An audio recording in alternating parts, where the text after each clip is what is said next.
How credit can help you be rich. People love to pick sexy investments and use fancy words like distressed securities and EBITDA when they focus on getting rich. But they often ignore something that is so simple, so basic, that it just doesn't seem important: their credit. Ironically, credit is one of the most vital factors in getting rich, but because it's hard to wrap our minds around it, we often overlook it entirely. It's time to wake up and pay attention to it, and not just because of the credit crisis. Because establishing good credit is the first step in building an infrastructure for getting rich. Think about it, our largest purchases are almost always made on credit, and people with good credit save tens of thousands of dollars on these purchases. Credit has a far greater impact on your finances than saving a few dollars a day on a cup of coffee. What you saw in 2008 was the unraveling of credit, including personal spending that relied on phantom credit from credit cards and home equity. Those days of easy credit are gone, at least for a while, until Americans forget history and do it all over again.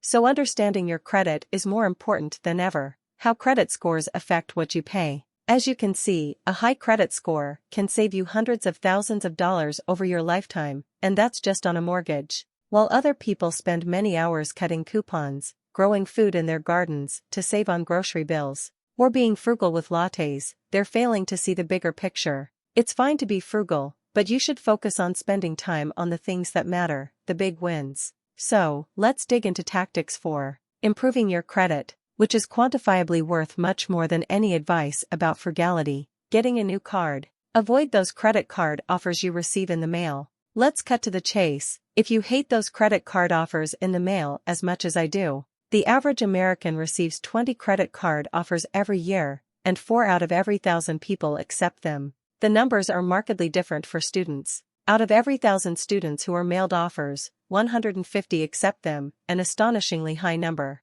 Students, and young people in general, are especially susceptible to these offers because they don't know any better. Let's get real. Taking a credit card offer you get in the mail is like marrying the first person who touches your arm. 99% of the time it's the easy decision, not the right one. Most people know better and go out and find what's best for them. They don't just settle for the horrible offers that fall in their lap. For something as important as your credit, make the effort and pick a good card. Avoid cashback cards, which don't actually pay you much cash. People get really mad at me when I say this, but cashback cards are worthless. Get 1% back on all your spending. Wow, if I spend $2,000 per. The 6 commandments of credit cards. 1. Pay off your credit card regularly. Most people pay their credit card bills online now, but if you haven't set up automatic payment yet, log on to your credit card's website to set it up now. Note, don't worry if you don't always have enough money in your checking account to pay off the full amount you owe on your credit card. You'll get an email from your card company each month before the payment goes through so that you can adjust your payment as needed.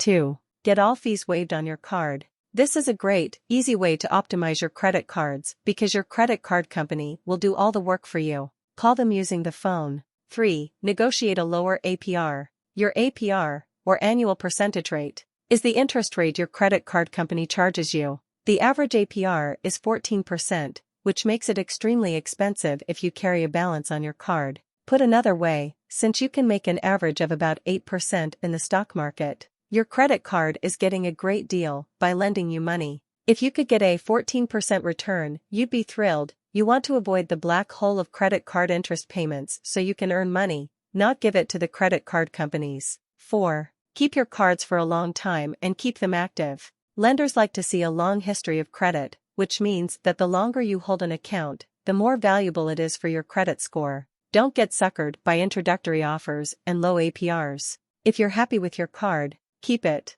And if you're getting a new credit card, don't close the account on your old one. That can negatively affect your credit score. 5. Get more credit. Warning: do this only if you have no debt. It involves getting more credit to improve something called your credit utilization rate, which is simply how much you owe divided by your available credit. This makes up 30% of your credit score. For example, if you owe $4,000 and have $4,000 in total available credit, your ratio is 100%, 4,000 divided by 4,000 by 100, which is bad. If, however, you owe only $1,000, manage debt to avoid damaging your credit score. If you close an account but pay off enough debt to keep your credit utilization score the same, says Craig Watts of FICO. Your score won't be affected. For example, if you carry 000 debt on 2 credit cards with $2,500 credit limits each, your credit utilization rate is 20%,